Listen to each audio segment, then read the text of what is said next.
നമുക്ക് ആ ഒരു സുരക്ഷിതത്വമാണല്ലോ പ്രധാനം. അപ്പോൾ അതിനനുസരിച്ചിട്ട് അവർ എന്തെങ്കിലും പ്രശ്നങ്ങൾ കണ്ടെത്തുവാണെങ്കിൽ അത് റെക്ടിഫൈ ചെയ്ത് വേണം നമുക്ക് മുന്നോട്ട് പോകാനായിട്ടുള്ളത്.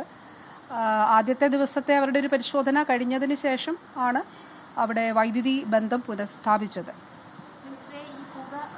പരിശോധനയ്ക്കിടയിലാണ് പുക ഉയർന്നതെന്ന് പറയുന്നു. പക്ഷേ ചില ഇടങ്ങളിൽ ഡ്യൂട്ടി നടത്തുന്ന വാർത്തകളാണ് വരുന്നത്. തീ കത്തി, അതോടൊപ്പം തന്നെ 6ാം നിലയിൽ ബെഡ് കത്തി എന്നടക്കമുള്ള വാർത്തകൾ. ദയവായി അങ്ങനെയുള്ള തെറ്റായിട്ടുള്ള വാർത്തകൾ പ്രചരിപ്പിക്കരുതെന്ന് ഞാൻ അഭ്യർത്ഥിക്കുകയാണ്.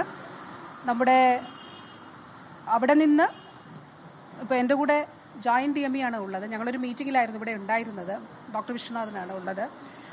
അപ്പോൾ കോഴിക്കോട് മെഡിക്കൽ കോളേജ് പ്രിൻസിപ്പലും ഡോക്ടർ സജിത്തും അതോടൊപ്പം തന്നെ അവിടുത്തെ സൂപ്രണ്ട് ഡോക്ടർ ശ്രീജയനും അവർ രണ്ടും ആദ്യം തന്നെ ഈ ഒരു വിഷയം ഫോണിലൂടെ വിളിച്ചറിയിച്ചിരുന്നു.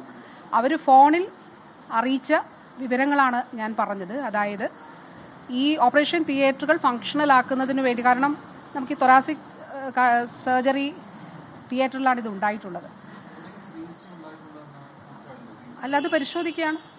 അതാണ് നമ്മൾ പരിശോധിക്കുന്നത്. അപ്പോൾ ഈ രീതിയിൽ അത് തിയേറ്ററിൻ്റെ പരിശോധനയ്ക്കിടയിൽ അത് ആണ് നമ്മൾ അവിടെ പുക കണ്ടത്. തീർച്ചയായിട്ടും അത് എന്തുകൊണ്ടാണ് എന്നുള്ളത് കണ്ടെത്തി അതിന് വേണ്ടിയിട്ടുള്ള നടപടികൾ സ്വീകരിക്കും. ഒരു ടോട്ടൽ ഫയർ ഓഡിറ്റ് കൂടി, അതൊരു എല്ലാ കാര്യങ്ങളും ഒന്നുകൂടെ, ഇപ്പോൾ ഇലക്ട്രിക്കൽ ഇൻസ്പെക്ടറേറ്റും PWD ഇലക്ട്രിക്കൽ വിഭാഗം മാത്രമല്ല, എല്ലാവരും പങ്കെടുത്തുണ്ട്.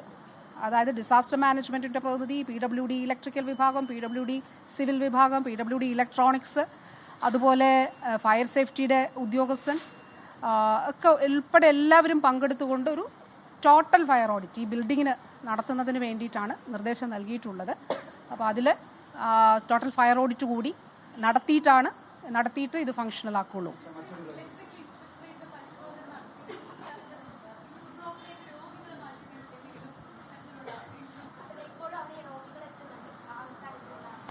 എമർജൻസി വിഭാഗം നമ്മളവിടെ ഫങ്ഷൻ ചെയ്യുന്നില്ല.